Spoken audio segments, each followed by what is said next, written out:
Following up on what was a great start to Season 4 with a dramatic win in Week 1, we would unfortunately struggle throughout a majority of the middle part of the season. A little bit of an upswing at the end, capped off by a great showing by the rookies in Week 18. We would unfortunately not make the playoffs, also being dead last in our division by half a game.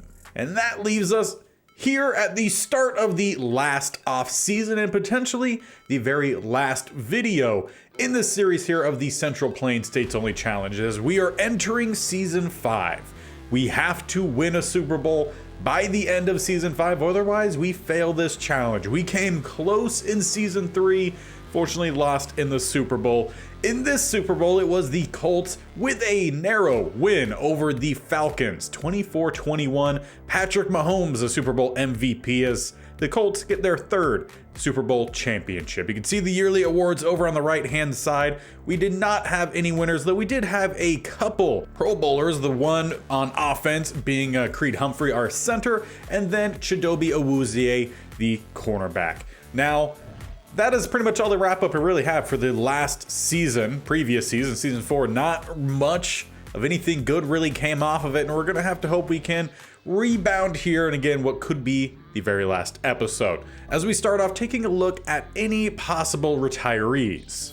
And we do have one, it just happens to be the punter in Tress Way. So some of our older guys do stick around, but regression could be hitting pretty hard.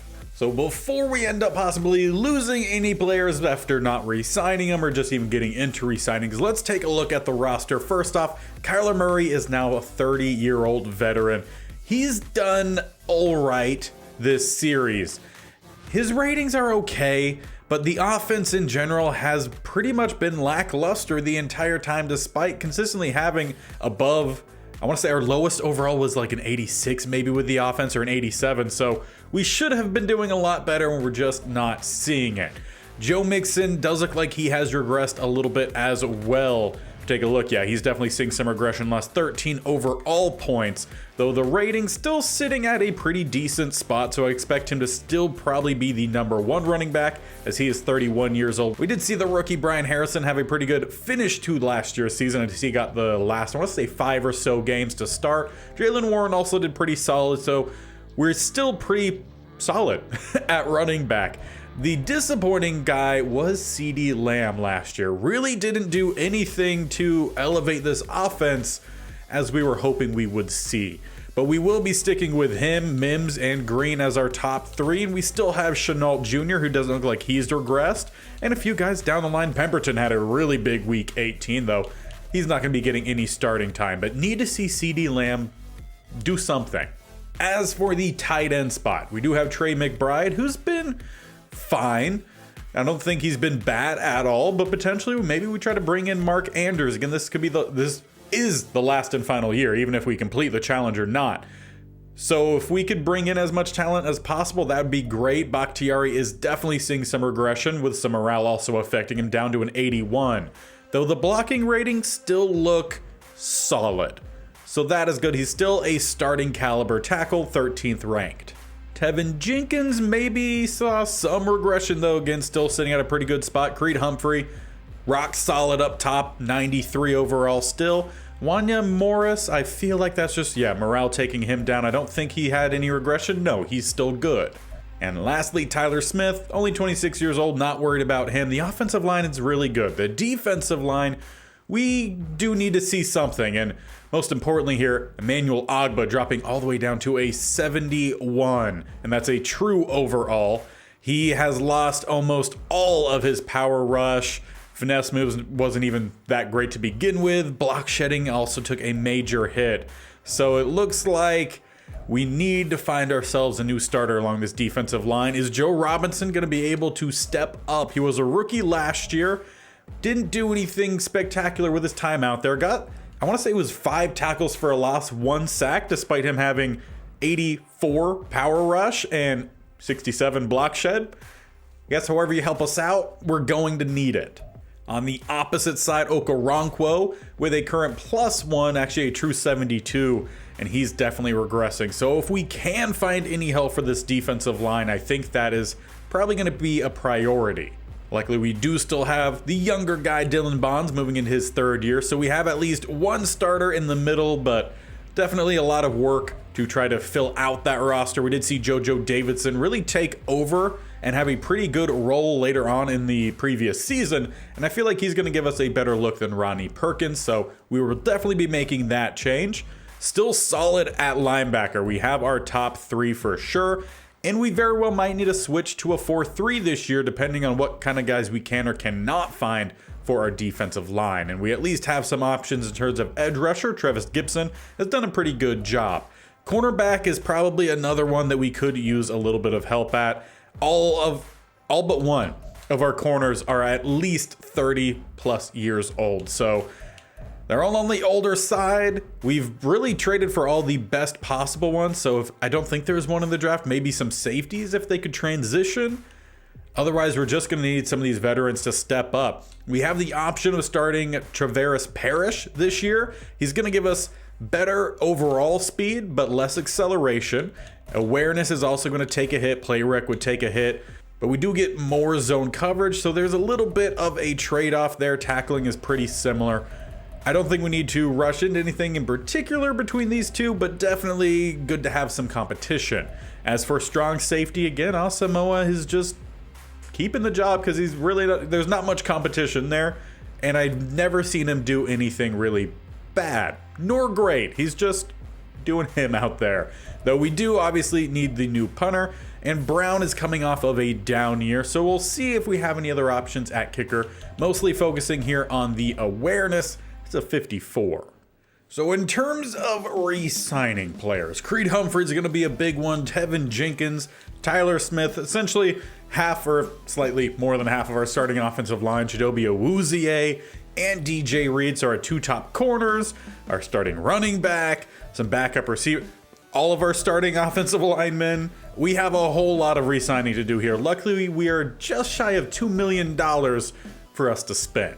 And luckily also, Creed Humphrey wants to return, which is fantastic. I do not want to miss out on him, so we're going to give him a good amount of money. $13 million per season for 3 years. We'll make that offer, and he's back. As for Tevin Jenkins, he's not as interested, so we're definitely going to have to raise this up a little bit. And he's going to get 13 as well, though, over for 2 years, but it's slightly differently structured. We'll give him that offer, but he's just not interested in signing. If we wanted to franchise tag him, it would be 16 mil, which is 3 more than we were going to give him for 1 season. As for Tyler Smith, he's on the younger side, so we'll probably want to give him a slightly bigger contract offer, again, just to make sure we keep him around, and it's going to be 18 mil per season, so spending a lot on the offensive line, and he's also not interested in signing. For him, it would be 20 mil a season for the franchise tag. So we're going to have to spend a lot of money to keep this offensive line together. Now, hopefully a deal that would be a little bit easier to get done here. We're going to boost up the bonus here. 1-year deal for Awuzie, and he's very excited, which is nice. As for Reed Jr., a little bit less interest, so we'll definitely need to boost this up a little bit here, make the bonus 3 mil, and he's back. Now, Joe Mixon does not have as much interest in coming back, which is understandable because his player motivations, we definitely don't match up to it. But we'll raise up the offer, 5 mil for 1 year, and he likes it, so that's great. As for Chenault, gonna give him a 2-year, 5 mil per season offer, and he's back as well.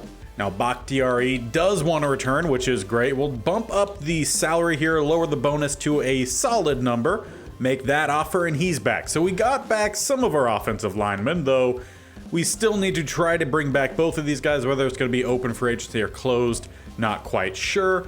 Russ Yeast, we will try to bring back as well. So again, just going to bump up these numbers. We have the money to spend, so we'll go ahead and spend it. Now, another corner that was in our starting lineup, though does not have much interest, is Isaiah Oliver. So we're definitely going to have to bump up this contract offer, make it 3.5 mil for 1 season, and he likes it as well. Now, Trevis Gibson, we do need to try to bring back. Don't want to lose out on any starters for this defensive line, and he will return. Another possible starter we need to keep around, Okoronkwo, does have interest, so we'll just bump up the salary and bonus, and he'll be back as well. And that will finish off all of the closed free agency offers. We did not give an offer yet to Tylan Wallace, Perion Winfrey, Josh Hayes, Israel Antwine, Tyler Lacey, Isaiah Thomas, Cody Ford, Kyron Johnson, Trey Flowers, and Emmanuel Ogba, though I do expect we'll probably try to bring most of these guys back in open free agency, just not for as much money as we would have had to offer here. Now, the main focus for us is who do we go after for the franchise tag? I think we would give it to Tyler Smith. He's going to be younger, slightly higher overall, going to draw a little bit more interest. So I say we give it to Smith, and we're going to have to try to make sure that we bring back Tevin Jenkins in open free agency. So let's jump over there, see what I was able to do, because I'm going to do all that off camera, and hopefully we find some big finds. And honestly, I feel like this might be our best free agent, open free agency that we've really had so far this series. We brought in some guys I didn't quite expect, though none of them are going to be super high overall. We did bring in a new punter, the highest overall of the group, in Ryan Stonehouse out of Colorado State. Did end up bringing back Tevin Jenkins, which is fantastic, and Michael Gallup. Completely forgot he was a Colorado State player, so we brought him in. Where he's going to play, I don't know, but we're loading up as much as possible this season, seeing what all we can get done. Similarly, we brought in Dorrance Armstrong, Nick Bonito, really loading up as much as possible for this defensive line. Brought back Antwine and Ogba, brought in Duke Shelley, brought back Lacey, and brought in Daniel Lewis as another middle linebacker in case we do need to switch to a 4-3. But I'd rather have him and not need him than not have him and need him. So we ended up making that signing, and overall I feel like it was a pretty good free agency, and we could jump now, focusing on the draft. And as for the draft, I really don't think we need to go after any of these players. Where we needed help was the defensive line, and we were able to sign some guys in free agency. Whether they pan out and we have a good defensive line, who knows? But the good players here aren't really needed. There's a quarterback, the top 5 in Ken Newberry out of Colorado. If we're going to go after a quarterback, it's Jalen Hurts, and it's not going to be a rookie quarterback. There is a slightly intriguing running back here in Darian Watkins out of Kansas, but we don't need any more running backs. Martin Neal, a first-round receiver, maybe has some intrigue to him, but again, we have some pretty good receivers. Our top 4 are at least an 80 overall. Top 5, I want to say a 78 or higher. So we don't need any more receivers. And there was an offensive lineman here in Nick White. We were scouting just in case we needed to draft an offensive lineman, but we brought everyone back, so he would be at most a backup, and I don't feel like trading up for a backup because we don't have anything higher than a 4th round. And as we skim through here, there is an interesting outside linebacker in Deontay Herrick who had some intriguing ratings, has a fairly decent build for an outside linebacker, some pretty good speed to strength, and has the B finesse moves to be block shed. Seems intriguing, but the talent grade being a day 3, I don't think is going to bring much of an instant impact. There is a free safety in Justin Mullins around 2 to 3, but has C for both zone and man. Don't think that's going to come in and be a starter really anywhere for us. The other edge rush didn't look too good. There is a fairly decent run stopper potential, but we don't need that. So there really isn't anyone that we need from this draft class. So what I think we do with all of the picks that we have available to us is essentially we use the draft to potentially make some trades and bring in, again, as much potential talent as possible. So as the draft begins, we are just going to simply jump all the way down to our next pick, 9th in the 4th round, and we're going to start to combine some packages here and see what all of our options are. Now, I did check one thing. Actually going to pause the draft before we go anywhere. I did check one thing prior to starting the recording for this one, and that was just to see where Hurts is at. And he's actually currently listed the top quarterback in the league. Now, I don't think there's a way we could trade for Jalen Hurts, though I do think it would be interesting in Season 5. I mean, these ratings are absolutely insane, and it would be fantastic to have him on the team. We could take a look together, though I'm pretty sure the Bills would not be interested, and yeah, they're going to say no trades. We're going to see if they're actually interested in no trades here. We would give them Kyler Murray. Obviously, we wouldn't need him.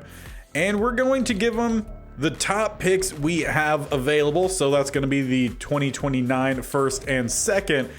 Everything after that is going to be a fourth or later. So again, we're just going to give them the top options we have and see if they're interested in actually making a deal here with us. We're giving them a whole lot, but mostly just for a little bit of some fun here. Can we get Jalen Hurts for this package? We will offer it, and we're not anywhere close. So no, we're not going to be getting Jalen Hurts. I didn't expect we would.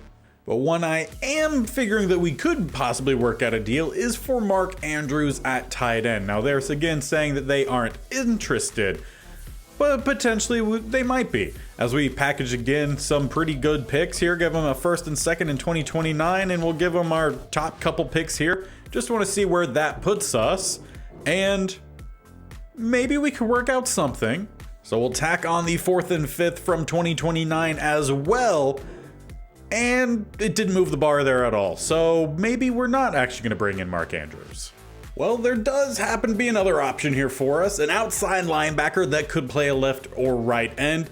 Again, if we do have to switch to a 4-3, which I do feel like is pretty likely. And they are at least interested in coming up with some sort of package deal here for us. We're not going to give them Dylan Bonds or Joe Mixon, so it looks like a 2029 first, a 2027 fourth and fifth, and then a 2029 fourth.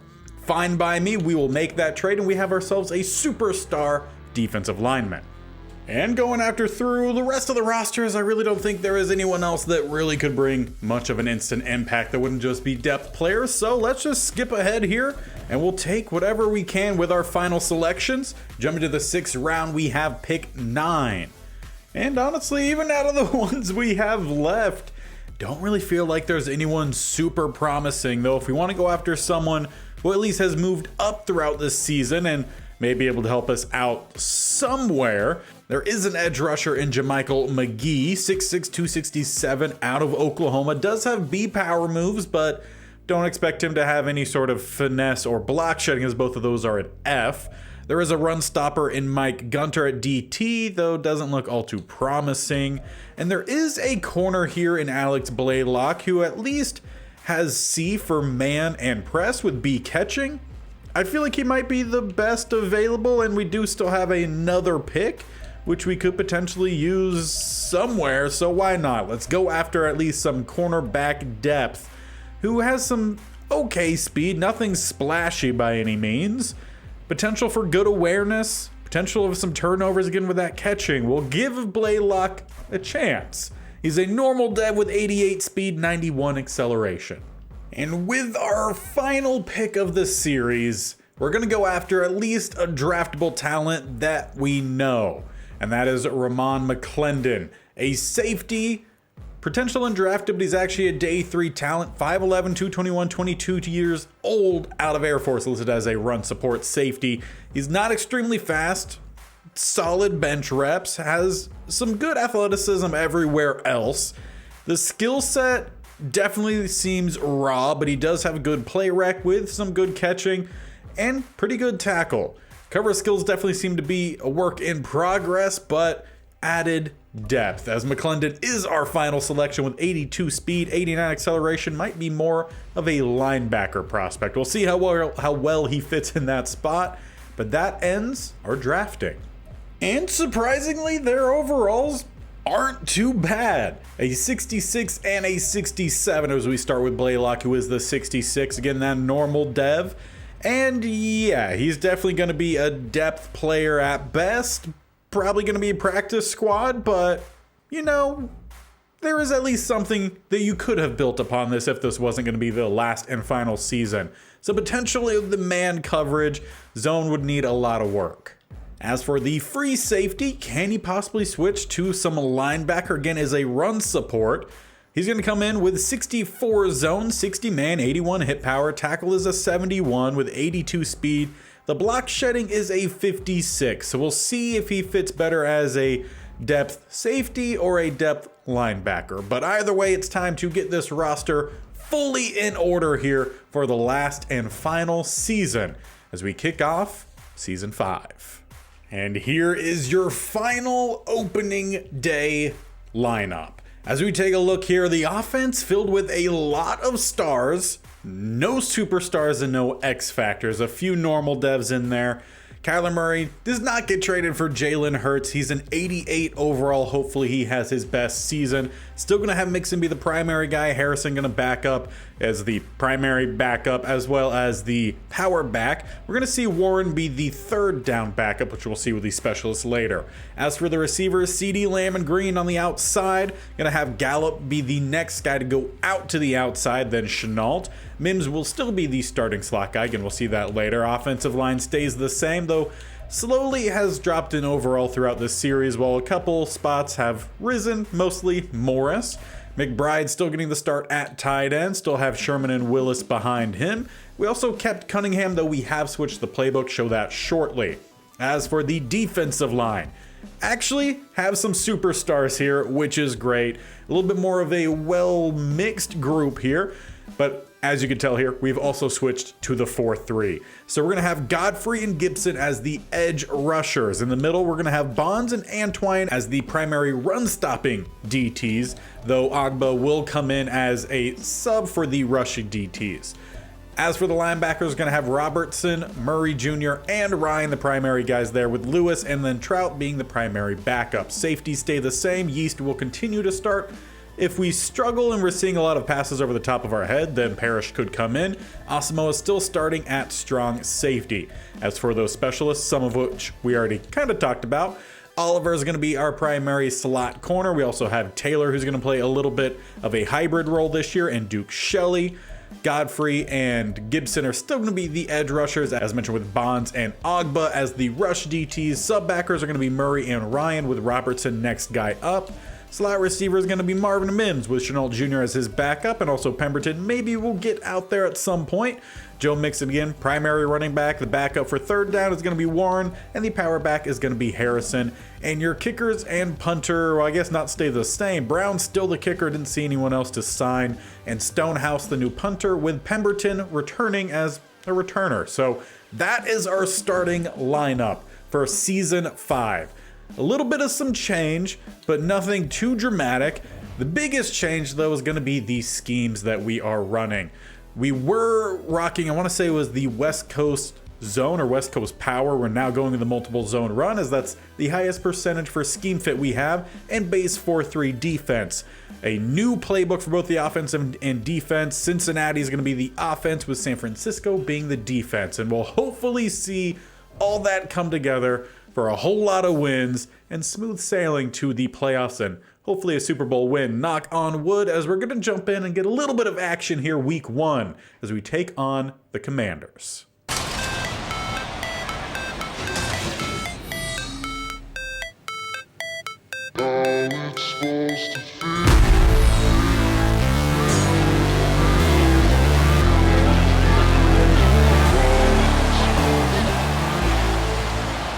It will be on offense where we get started in the last and final season of the Central Plains States Only Challenge. It's Mixon down the middle, shakes one, trying to fight through the gap and picks up a fair few. Make a gain of 5 on first down. And from there, changing it up entirely. Spread empty look as we go deep to the bottom side. Well underthrown from Green. We're going to say it was probably a throwaway from Kyler, or at least we hope, as we have 3rd and 5.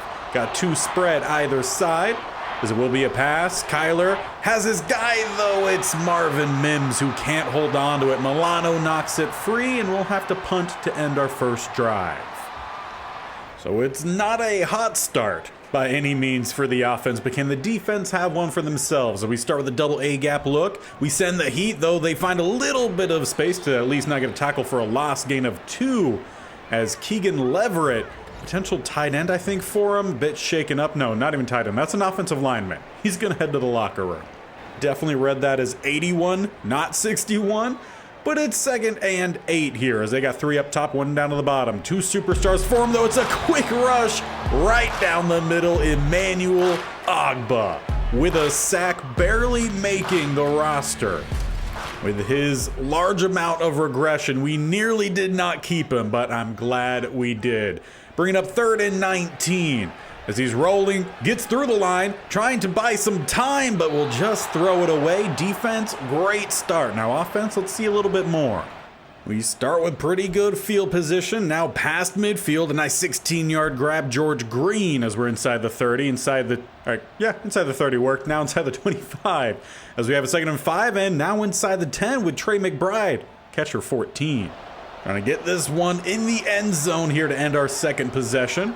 As we spread wide once again, going the quick throw. I think it was an RPO. We get it out to McBride, breaks one, and it looks like a face mask is going to tack on some extra yards and a free set of downs. And they call that one on Milano, the guy that ended our previous drive. As we have a 1st and goal at the 2, handoff right down the middle, barely pushing through the 2 defenders is Joe Mixon. We end this drive with some points, capitalizing off of a great stand from the defense. This is also the highest overall our defense has started a season with. Though we give up 8 on 1st down, 2nd and 2, they pick up 2, leaving 3rd and inches. ETN converts, keeping them moving. So the defense has seen some growth throughout this series. Offense has stayed pretty stagnant, with overalls going up for some and down for others, or retirements taking place, as the Commanders are in plus territory with a 1st down there. 1st and 10, they get 1 just inside the 35 now, just at about the 30 with Duvernay's catch of 6. 3rd and 3, a throwaway forced the field goal here, which they miss. Chase McLaughlin misses the 48-yarder. We take back over on offense. With a little bit of time left in the 1st quarter, we run 2 plays and send it into the 2nd. With a 3rd and 5, CeeDee Lamb gets 12. I really didn't even see his name pop up much, even in this view last season, as an injury for Josh Bowen. Commanders have lost 2 linemen, 1 on offense, 1 on defense, as Vita Vea gets the knock away. For 2nd and 10, gain of 7, Marvin Mims. For a 3rd and 3, it's a sack by Vita Vea. Can we hit our field goal? We do. The 49-yarder good from Tanner Brown. We go up 10-0. Now as we continue along here, knocked away by Russ Yeast, and another injury for an offensive lineman. This one, Lyle Davis for the Commanders. Having some injury problems early on, but Duvernay connects for 21 yards. For a sack to follow that up, Dylan Bonds, loss of 9. 2nd and 19, throwaway. 3rd and 19, a free set of downs granted by Dylan Bonds. I could only assume face mask may be there on a sack.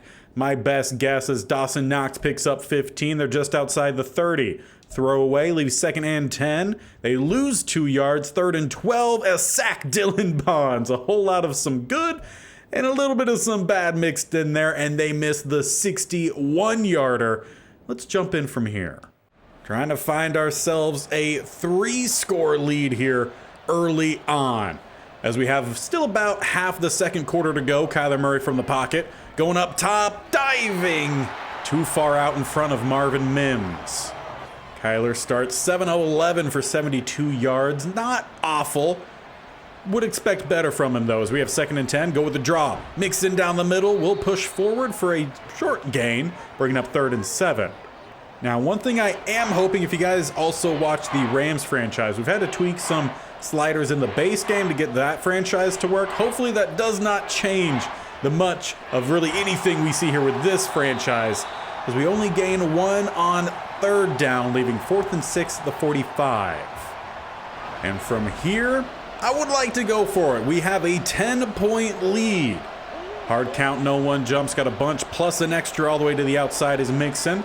Got some short, quick routes as we have Green open. What kind of throw was that from Kyler? He had to have gotten bumped at the point of the throw. And as he goes to step up, he had the clean pocket. Defender Vita Vea kind of gets a hand up, but no one touches the ball. Kyler just rockets it to no man's land.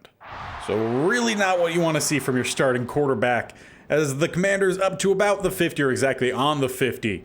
As they have about 3 minutes, they pick up 12 yards Duvernay, 6 more yards Darrell Mooney, 5 more yards with a 1st down Dawson Knox inside the 30, inside the 25 with 4 yards to Collier. 2nd and 6, make it 3rd and 2, which will happen after the 2-minute warning, and they have a 1st and goal knocked away by Chidobe Awuzie. Let's go ahead and get through this one. A touchdown by Nick Daniels gets them on the board, as we have ourselves a 2-minute offensive situation.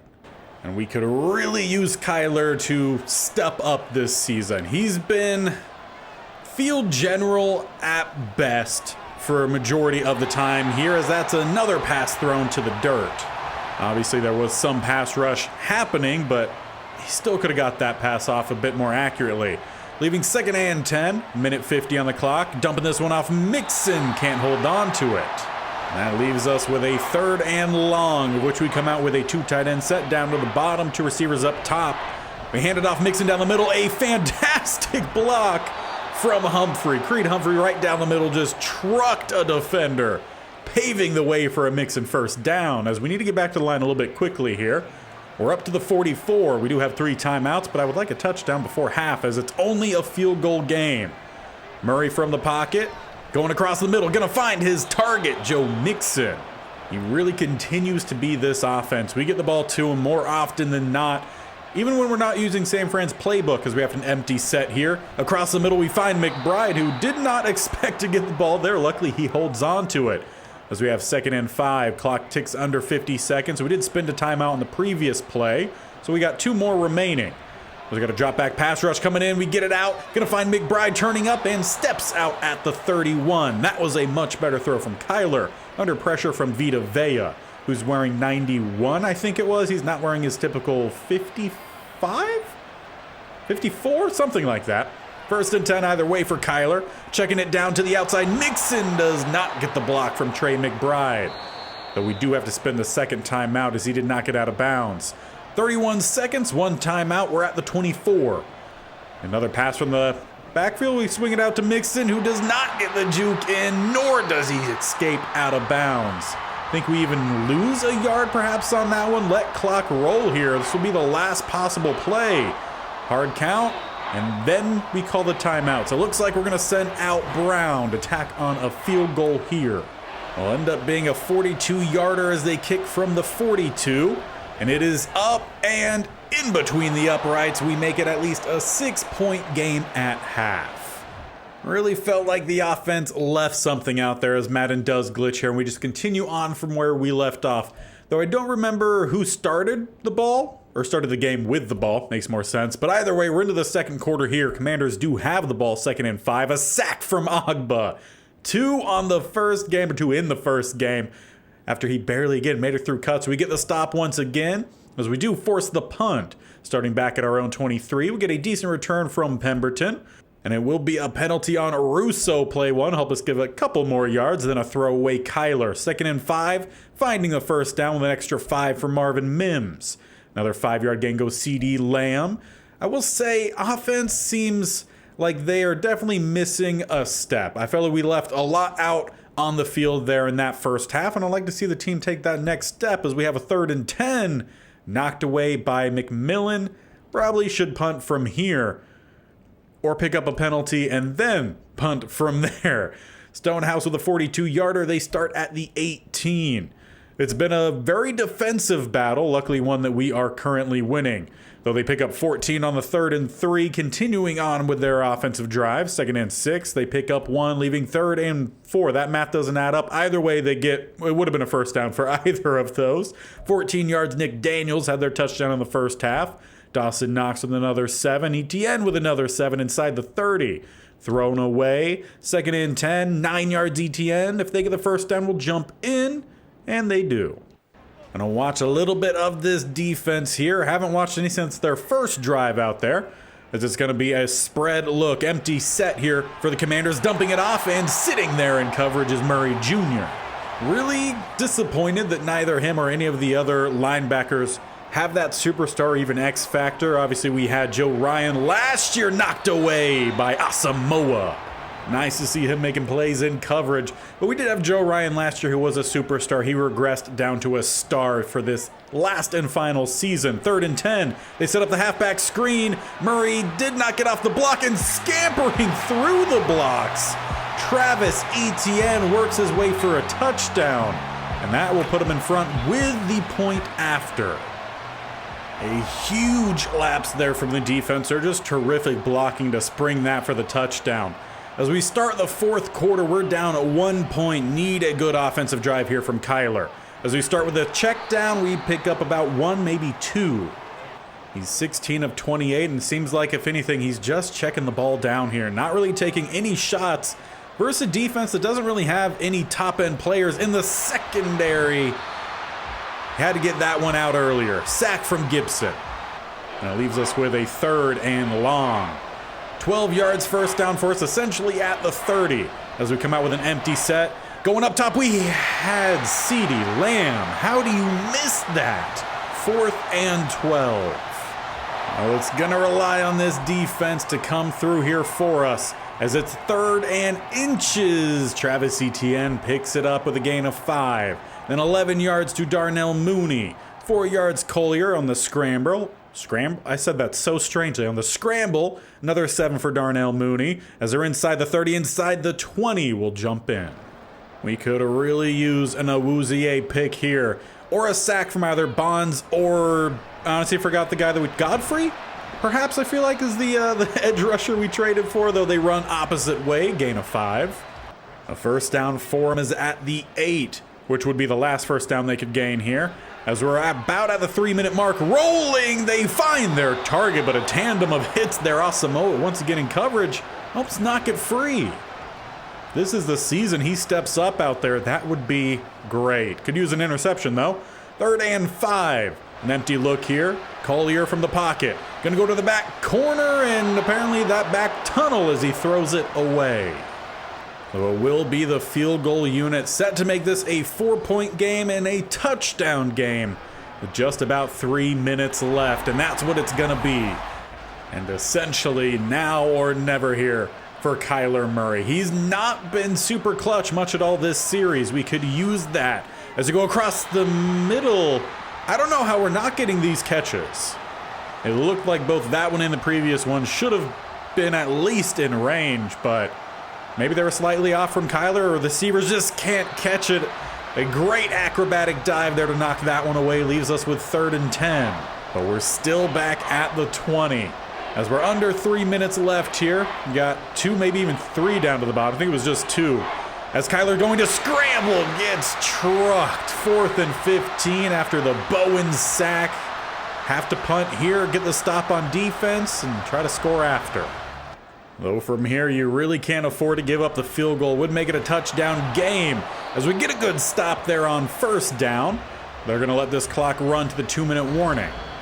And if we do our part the remainder of this drive, we could get the ball back on offense with 1 timeout left. Hopefully just needing a touchdown to win it, though right down the middle, gashing run once again for Etienne. He's done that several times, including the last touchdown on the halfback screen. That makes things a lot more difficult here as they go back to him, trucking through a defender, picking up another 4-second timeout called. We have 1 more remaining, and they're probably about at field goal range. They hand it off. Etienne stuffed by Asamoah at the line to gain. Leaving 3rd and inches. It's an empty set. Collier back there. Will not be a quarterback draw, though they swing it out. 1st down to Darnell Mooney. And very well probably is the end of the game. The offense just came out as flat as could be. Defense honestly didn't do all too bad, just giving up 17 points. With all the talent we have on this offense, they've got to do a whole lot better. Just 13 points, not good enough. And through the remainder of the first quarter of the season, we would see the best this team could play and the worst that this team could play. After week 1, we would rattle off back-to-back wins, a 27-23 win against the Bears, and then a 31-8 win over the Jaguars, where we were scoring consistently throughout the game. We had about 350 yards, though Kyler Murray just threw 1 touchdown. It was actually Joe Mixon who put together a pretty good performance, averaging about 4.5 yards and 2 touchdowns on the day. But then after that game, it would be a 17-7 game against the Lions, where we scored in the second quarter, and that was about it. We had 218 total yards of offense. Kyler Murray threw 2 interceptions, and rushing-wise, Joe Mixon still had a pretty solid game, but wasn't enough to carry this offense. We need to see the passing game and the rushing game both come alive, and that at least started to do that, but it was their first really bad performance from the defense, giving up 38 points and nearly 400 yards to the Minnesota Vikings. It was through a third-year quarterback in Blake Dempsey, who did throw 3 touchdowns. We picked him off twice, sacked him twice, but they were just scoring all too often. They also had Christian McCaffrey, who did score a touchdown on the ground, and Laquan Mooney also on the ground. So we gave up 2 rushing touchdowns. Joe Mixon, once again, did have another. But it's this passing game that's just not doing much. Smith and Jigba had a great game. We did get at least George Green involved in this one. He has come to us and has asked for a little bit more of involvement. And it's at a pretty key point of the season, as you're really beginning that second quarter, getting into the second half soon. And we are towards the bottom of our division, though everyone else is also doing pretty bad. The Chargers and Chiefs are also 2-3. This is our first divisional game. We then have the Chargers in week 7 as well. So I think we need to get into a couple of some quarter sims here and see if we can at least stake claim in our own division. So let's jump into both these Raiders and Chargers games. And it is a home game, which we score first. Defense keeps them off the board. We get a second, though. It looks like we missed the extra point. But we do end the first quarter up 13-0. As we get through the second quarter, we tack on some more points, give up our first touchdown of the day, though we score again, and we also give up another touchdown before half. So the difference stays basically the same, as the score now lies 27-14, but the offense scoring points. As we move through the third quarter now, a little bit more defensive, though we do get a touchdown, give up a field goal, 35-17 to enter the fourth quarter. And I'm hoping we could get through this one pretty quickly, as we do have a nice lead. Looking like we might tack on some more points here, as Marvin Mims gets us down to the 5, and a touchdown rush for Kyler Murray, making it 42-17. So we could definitely move, hopefully, a little bit quicker here, as the Raiders are putting together a steady drive now inside the red zone, and a touchdown to their tight end, Oscar Evans. Most of that was through the air, so seems like the coverage has been a little bit touch and go. Some games really solid, other games not as much, as we apparently had either a really good return there, or they probably went for the onside kick. Actually, that would make more sense. Just needing to run some clock here, as Harrison is out there, ground and pound, and we don't pick up the first. I want to go for it. Want to make sure we drain out this clock. We're handing this one off to the fullback with a first down, and a good little bit more there if he didn't try to truck the ghost. Definitely could have got a few more yards, but Cunningham does his job, gets the first down. But we'll definitely stay out here to help make sure we're draining this clock as much as possible. Handing this one off to Mixon, going to cut back towards the middle, picking up a gain of 9. And on top of that, runs us inside the 2-minute warning here. We have plenty of time to continue to let this clock melt down. So we'll be with Harrison at running back, getting the young guy a little bit of some experience, plus he's going to have some of our better power moves, though don't see it there, but he does pick up the first down. And honestly, the minimal gain will just help us drain a little bit more clock, as we're under a minute and a half here, down inside the 15. Gonna go again right back down the middle, look for a slight cutback lane. Harrison with a gain of 5, bringing up 2nd and 5. But surprisingly, Raiders not calling any timeouts. They have essentially conceded this game, as Harrison does not break to the outside there. I was hoping we could find it. Get the young running back a few more experience points. And a highlight for ourselves, as we'll go one more play here in this one. Not going to get the cutback, but we will get the victory. 42-24, a big win versus a division rival. We'll just have to hope that the Chargers as well as the Chiefs also lost, as we jump forward to the Chargers game. And as this game begins, we have taken 2nd in our division. Chargers did lose last week, though it looked like they were about to score, as we have a 7-0 game after the first quarter, and the Chargers do score quickly. But we answer back okay, we're just going back and forth here. We're going to have a very back and forth game, 21-14 at halftime. As we get through the third quarter, it's going to be a tie game once again, 21-21. As we enter the fourth quarter, a little bit more drama in this one. As we do get the first down, Skylar Thompson is out there. That doesn't sound very good. And at some point during this game, Kyler Murray had a torn quadricep. That does not sound good for us. And he also had a chance to get a superstar development if he threw for, I want to say it was 350 yards or 4 touchdowns and 1 or less interceptions. So all things considered, really bad. So we're going to have to hope Thompson can get the job done in this one as we have 2nd and 13. Joe Mixon picks up 6, leaving 3rd and 7. We pick up 6. And we're going to be relying a lot on the rushing game to finish this one out. As it's 4th and 1, hard count, no one jumps. Mixon down the middle will burst through with a big first down and inside the 20 with a massive gain on 4th down. He's got to do a whole lot more of that as we round out this game. But luckily for us, this is week 7, so depending on the severity of the injury, we might need to make a trade for a quarterback and not try to rock with Skylar Thompson throughout the remainder of this franchise. As it's 2nd and 4 after the gain of 6, just need him to be a field general here, nothing splashy. As we go back to Mixon, who's gonna keep those legs moving, picking up a gain of 3 as Kamani Berry a little bit shaken up. He's gonna head to the trainer's table. We have 3rd and 2. Thompson gonna throw all the way up top. Mixon, who gets met behind the line and does not get the first. Probably should settle for the field goal here as Andrew Booth Jr. gets the tackle. Be a kick from just past the 21, be about a 31-yarder. And it's in between the uprights. We take a field goal lead here late on in the 4th.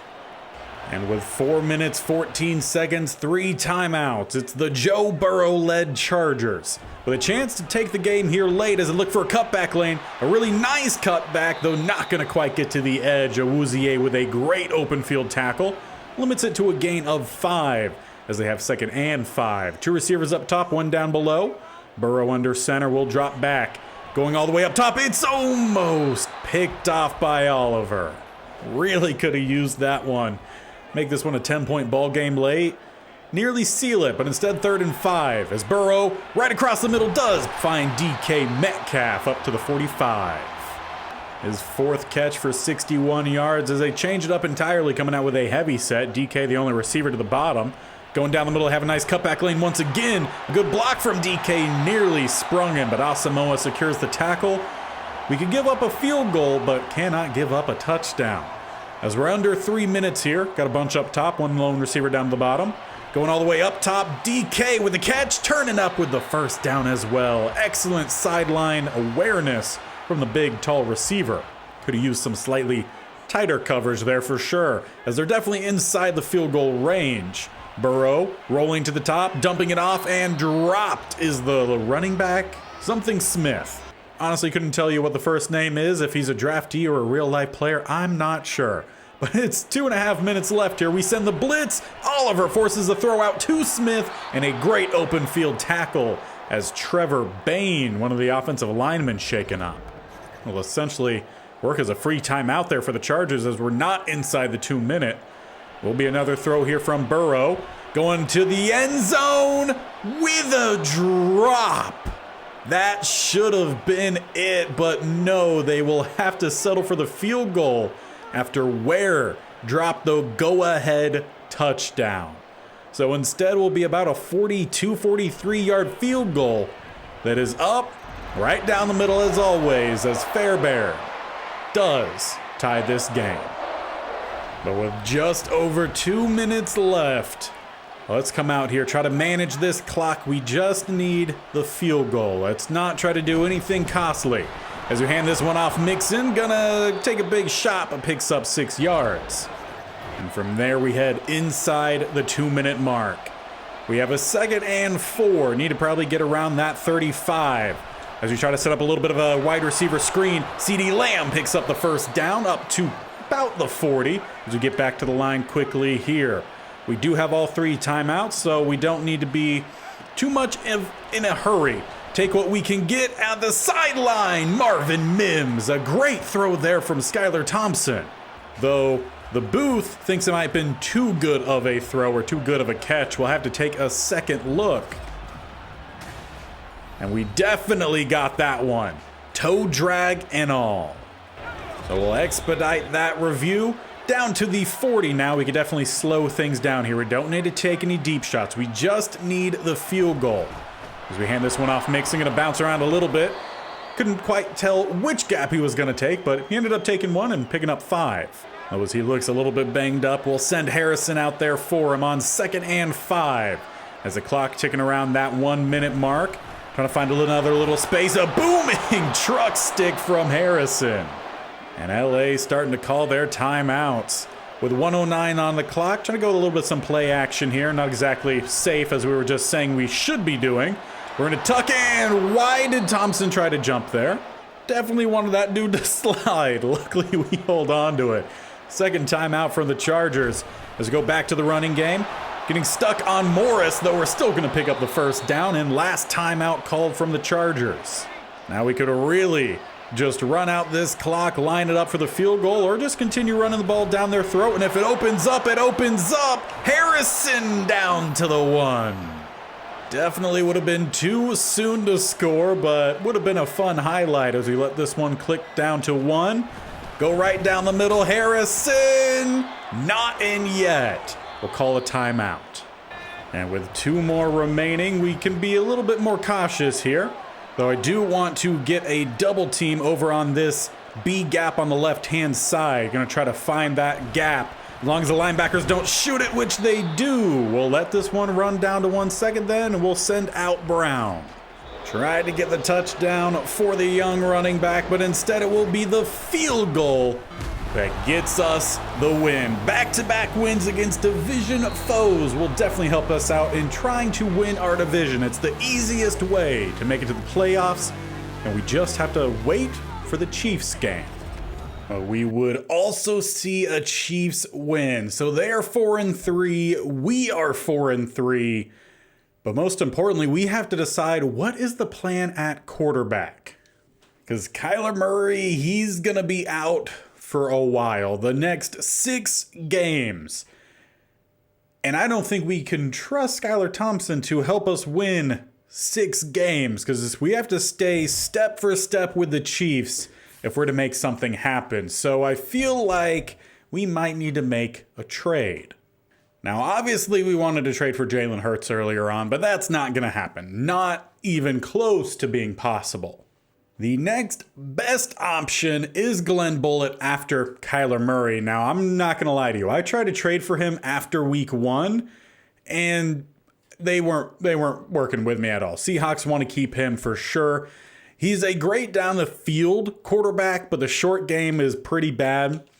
But either way, it might have been better than what we have in Skylar Thompson. The next option would be Ken Newberry, the rookie. I want to say he was the top 5 guy we could have gone after, just didn't think we needed to. And he's going to have some good short accuracy and okay, at best, medium and deep. But how does that compare to Skylar Thompson? Honestly, not all too much better. The short accuracy is going to be better, but the medium and deep is pretty much the same. There is also Dustin Durant, another quarterback who potentially we could bring in. Going to have a little bit better medium, a little bit better short. But all in all, these guys all look pretty similar to what we have, but we could definitely use at least a good backup. So let's see if the Browns are interested in making any trades, and apparently that's a no. Well, what about Justin Ruiz? I'm pretty sure we played against him a few times. He's pretty solid across the table here, and he does have pretty good throw power. Would the Dolphins be up for any sort of trade? They are. A 30-30 third and a 2028 7th. That's probably the best option for us. And we could use at least a backup. So I think we got to pull the trigger here, and we're going to have to bring in Justin Ruiz. And to make room for him on the roster, I think we're actually going to release Ronnie Perkins. He's not in the starting lineup. He's 4 deep, so yeah, he's just kind of sitting here, and that's a move I think that would be the most likely to happen even in real life. So fortunately, Perkins is gone, and we're going to have to see who gets the start here as we move forward. So comparing these two quarterbacks, you're going to get more speed with Thompson, with better acceleration, agility, change of direction. When it comes to awareness, also a lot more here for Skylar Thompson. Throw power, though, going to be dramatically better for Ruiz. When it comes to the accuracies, you have to give the slight edge to Thompson. So I think for the next game here, we're going to have to stick with Thompson. But we still had to make a trade either way to bring in another quarterback, and Justin Ruiz fits that pretty well. As for the games that Kyler will be missing, it's going to be against the Browns, Ravens, and Steelers. Then the second matchup versus the Chargers will then have a bye week, and then his final game out will be against the Packers, which means we'll get him back for the Chiefs game, which could be huge as long as we don't mess it up until then. All we could do from here is move forward. And the first game without Kyler does not go very well. We lose 49-17 to the Browns, giving up 21 points in the fourth quarter. They were still in front by the time we hit the fourth quarter, but still that is not good. And on top of it, Skylar Thompson threw 5 interceptions in this game. So he's on thin ice. He has the better accuracies. We'll give him one more game. But it's another loss to the Ravens. This one at least closer, 28-21. But Skylar Thompson threw another pair of interceptions. He at least threw 3 touchdowns in this one. But that's way too many turnovers for us. I think we need to put in Ruiz and see if that cleans things up. But we do not score as much with Ruiz out there, in another loss, this time to the Steelers, 17-9. A low-scoring affair where no quarterback threw a touchdown in this game, and we did pick off Gomez twice. It was a rushing touchdown for Williams, a rushing touchdown for Lamb. Joe Mixon did not have a rushing touchdown, and it was not our Lamb who had the rushing touchdown. So all in all, does not look all too good, as I'm assuming it was a defensive touchdown then for us that got us on the board. Or not? Oh, actually, if I just paid attention, it was all 3 field goals. So never mind that part. No, we didn't score a single touchdown with Ruiz at starting quarterback, but we didn't have any turnovers. And while we would actually score some points in this one and go for nearly 450 yards, we lose a divisional game to the Chargers. So we split the series in a close game. We lose by a touchdown, 31-24. And Ruiz did not do great in this one. 2 touchdowns, 2 interceptions. Joe Burrow, 3 touchdowns, no interceptions. Mixon ran for 1 touchdown, averaging 5 yards a carry. I mean, this offense is close. George Green had a fantastic game, but so did Metcalf, so that pretty much evened it up. Though CeeDee Lamb also did pretty well, but comparative also to DPJ. So, yeah, we're struggling without Kyler, and arguably we kind of thought Kyler was holding this team back even.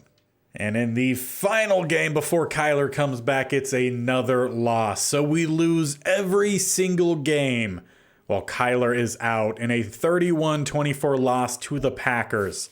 In this one, Ruiz, 2 touchdowns, no interceptions, so he at least was playing a cleaner game than Skylar Thompson, but we just could not get the job done. And on top of it, we drop all the way down to last in our division, the 28th ranked team in the entire NFL, as it's now the Chargers on top of the division. We've split the series against them. We have the Chiefs here in a pretty big game, and we need to see us come roaring back in this last half.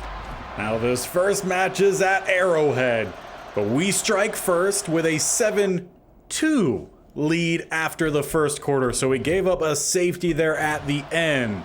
Though we don't give up a touchdown off of it, a lot of defensive back and forth, but we get a touchdown and get another one before half. We're up 21-2.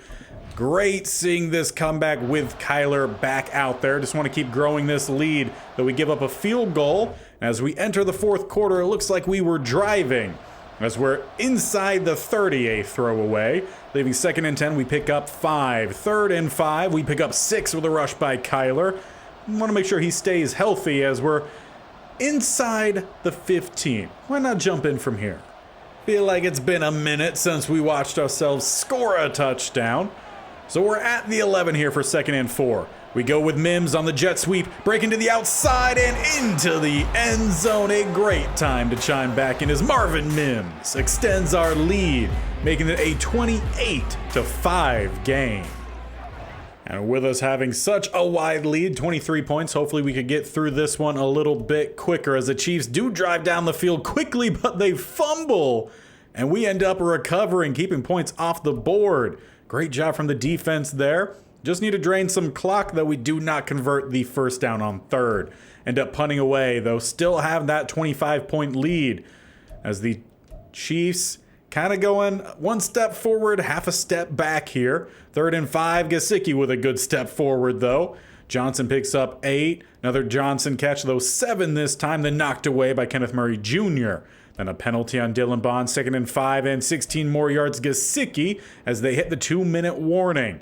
A whole lot of scoring needs to take place, but not a whole lot of time. As they have 3rd and 8, they get 4th and 4, a sack by Emmanuel Ogbah. Great job from the defense in this game as we would get a big win against the Chiefs, helping pull us back up the divisional board, but it's the Chargers who we're chasing.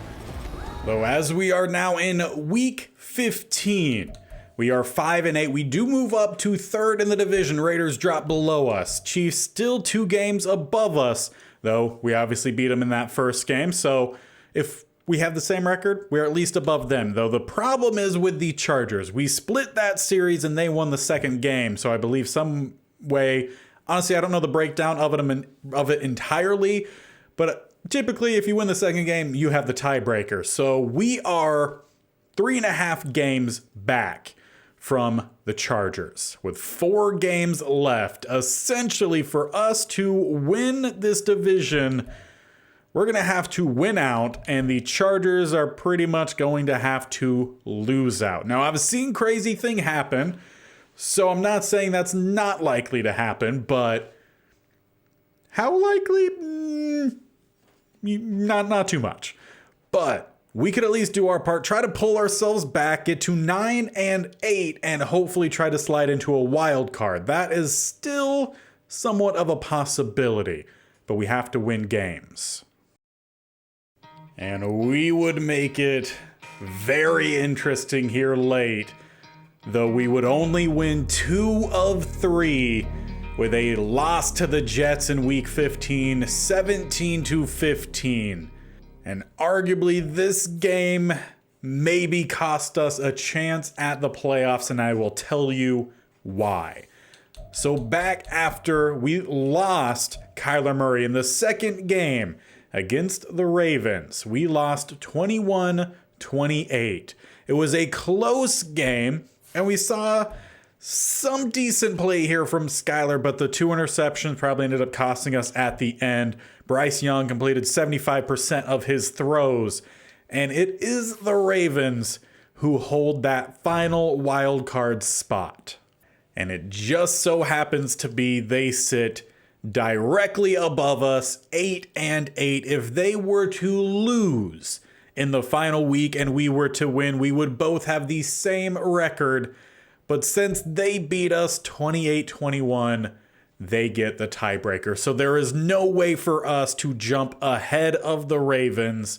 And essentially, that is it for the Central Plains State Only Challenge. Though I do want to at least jump in here for at least the 4th quarter. Watch one more drive of offense, one more drive of defense, and send on this series. And even as I was jumping into this game, as we do score a touchdown first and tack on another, I did see an update. The Ravens also won their Week 18 game. So either way, a win here, and they had lost. If we didn't lose to them earlier, inevitably, it would have been us out. But we take a dramatic lead here at half, at least, fighting in our final game, 28-10, as we do give up a field goal. Not scoring much here, but there we go. As soon as I say it, we do tack it on. And as we enter the 4th quarter, let's finish off this series. So we'll watch a drive from both sides here. Defense up first. as the Raiders at the 40. Going with a throw up top, gonna find their target turning up, but scampering out of bounds with a gain of 8. Carson Wentz, the quarterback. Last time, I feel like we played a game against him. He was a backup quarterback. I can't quite remember if it was for the Raiders or not, but they were driving down the field. Their starting quarterback got injured. He came in for one play and threw a pick to Awuzie. Not Awuzie making the play there, though that would have been nice. Instead, it's Kenneth Murray Jr. knocking it away as we have a 3rd and 2. As it will be another throw. Wentz underneath, finding his target, who holds on to it despite the big hit there from Joe Ryan. And that keeps their drive alive and will keep us watching this defense for a little bit longer. This is going to be another throw from shotgun. Wentz trying to scramble, throwing away from the sack, but dropped. Kenneth Murray Jr. once again there in coverage. Still think he's had a pretty phenomenal career here in this series. Several, if not... He didn't actually make the Pro Bowl, I think, with any of them, but he should have. He played extremely well. The stats were there. Was a consistent 100-plus tackler with a lot of interceptions, tackles for loss in there as well. As we send the blitz here, those scrambling Wentz, lofting it and almost picked off by Oliver, but does bring up a 4th and 10 and should be a punt. Or apparently not, because it's week 18, so why not? 4th and 10, they're going for it at the 46. Wentz going deep down the field and tipped away by DJ Reed. And from there, the offense will take the field for the final time, and please end this one with a touchdown. I would love to go out on a bang. As we hand this one off, Mixon not able to find any space, will be a loss of 1.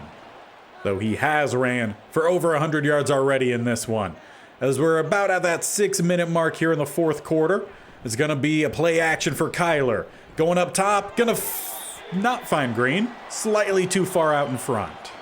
Though I do have to say, I feel like if Murray did not get injured, or at least not for 6 weeks, we would have probably made the playoffs this season. There's some space for Mixon, scampering for the first down past the opposite 40. And really on offense, we didn't develop any new players. This was really a state-only challenge that heavily relied on and utilized true talent from the available states. The only drafted guy that really, I feel like, made much of any difference was Green out at receiver, but he's not been our primary guy. We had, obviously, Harrison we drafted, and he's been a backup running back for us, but it's been Joe Mixon. It's been Kyler Murray. We've had a few different receivers out there, but they were all real players. We obviously had the rookie season for Marvin Mims, and he's been pretty good as we do find Green downfield, bringing that one down in bounds down at the 4. And very well, we might have ourselves our last play here of the challenge as Murray trying to scramble, evades one. He's going to tuck and run us into the finale of the Central Plains State's only challenge. We made it to one Super Bowl, unfortunately did not win it, and we came close to the playoffs in the final season. But Kyler Murray runs this game to its end. Really unfortunate that he did suffer that injury again. I think we could have made it to the playoffs. We were a game off as we get the big win in week 18 to send us off. And it's time to get ready for the next state-only challenge, which you get to choose. So for the final time, here is the Central Plains States-only challenge team. We had Kyler Murray, who worked himself all the way up to a 90 overall with a +4. Mixon ended up getting back to a superstar this season, and he regressed a little bit the last couple seasons, but by far he was the guy for this team, especially more specifically offensively. I mean, through the air, on the ground, it was Joe Mixon all the time. We ended up not seeing much of CeeDee Lamb after trading for him last season. Green did well to develop over at the right-hand side. Even Marvin Mims did well to develop as well, up to an 87 with the +2 boost. We didn't see a whole lot of splashy play at all from Trey McBride, but he was a solid guy throughout. Smith did well to develop. Morris developed well. Humphrey continued to be one of the best centers that I probably have ever used and one of the best centers in the game. We traded for Jenkins a few seasons ago. He was solid. Bakhtiari stayed solid throughout. All in all, this was an offense that had plenty of talent, though I don't feel like they ever lived up to it, unfortunately. Defense, they continue to outplay their ratings time and time again. This season, Bonds worked himself up to an X Factor. Would have been our first X Factor to use in this series. Unfortunately, just a little bit too late. Gibson was a strange one for sure to have. We had him for a majority of the season. He's not much, in terms of ratings, a run stopper, but continually he had double-digit tackles for loss and not as high of sacks as you would have imagined. Ogba did a fantastic job this year, nearly cut before the season started, but we decided to keep him around as purely a rush DT, and he came through for us in that role. We brought in Godfrey this last season, and he wasn't as splashy as I was hoping. Awuzie was fantastic ever since bringing him in. And the only original starter for us in the cornerback group, at least, Oliver, remained with us throughout the entire time.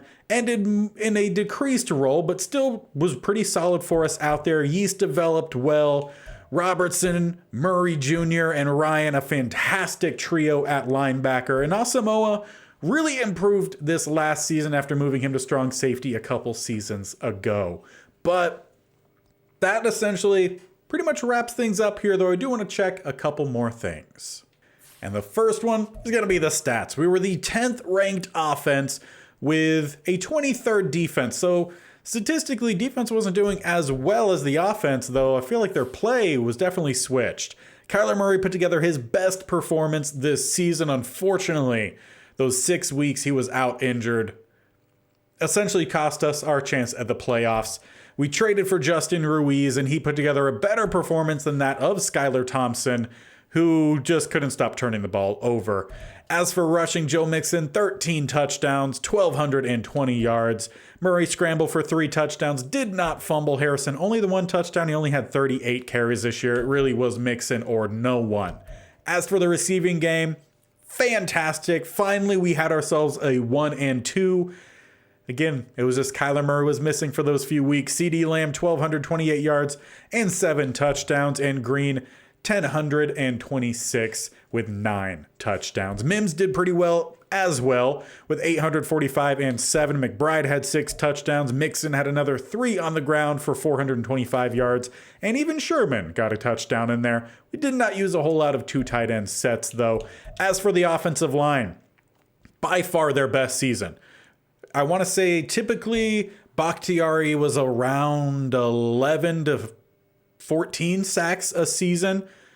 Killed it this year. And Tyler Smith only gave up 2 sacks. By far, this offensive line put together their best performance, and it was missing Kyler Murray for those 6 games, or 6 weeks. We had the bye week in there. Kenneth Murray Jr., 131 tackles, 7 tackles for a loss, 1 sack, and 2 interceptions. You can't tell me he's not a Pro Bowl linebacker, because he is. As for tackles for a loss, Dylan Bonds with 23, with 15 and a half sacks on top of that. Absolutely phenomenal season. Godfrey actually had a much better second half of the season. He was pretty quiet the first half, but finished with 14 tackles for a loss, 7 sacks. Gibson, as I mentioned earlier, he was not going to not get tackles for a loss. As for sacks, though, it didn't really show up. Though Ogba, fantastic as a rush DT alone this year. In the previous years, we moved him around from a left or right end as well as a rush DT. But today, I guess today, because it's all recorded together. Just a rush DT, 12 tackles for a loss, 13 sacks. And he would end up being second on the team. Bonds does lead us. Godfrey, we saw, had 7.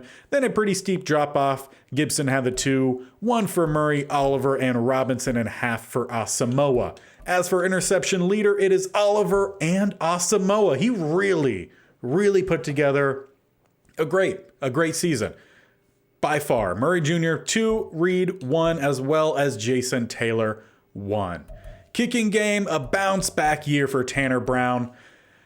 Everyone was poised to make another run at the Super Bowl, but unfortunately, as I've said several times now, missing Kyler Murray definitely killed that chance.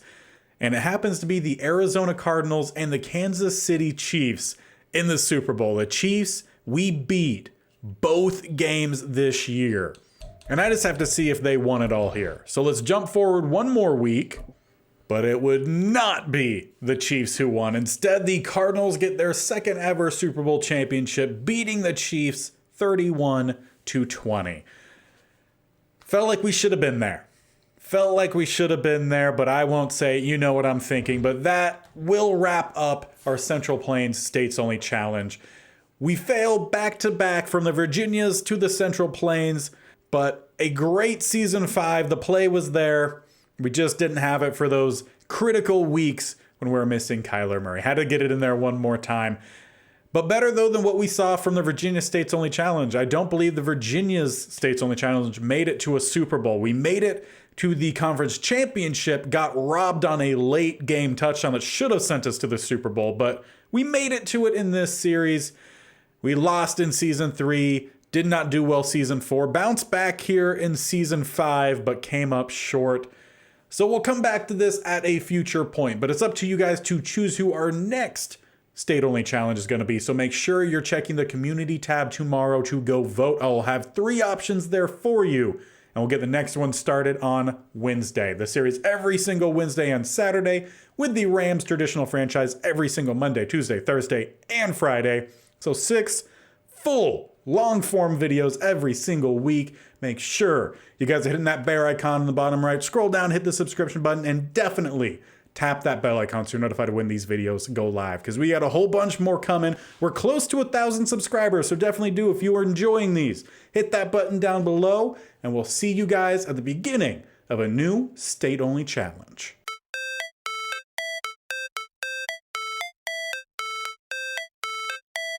How it's supposed to feel.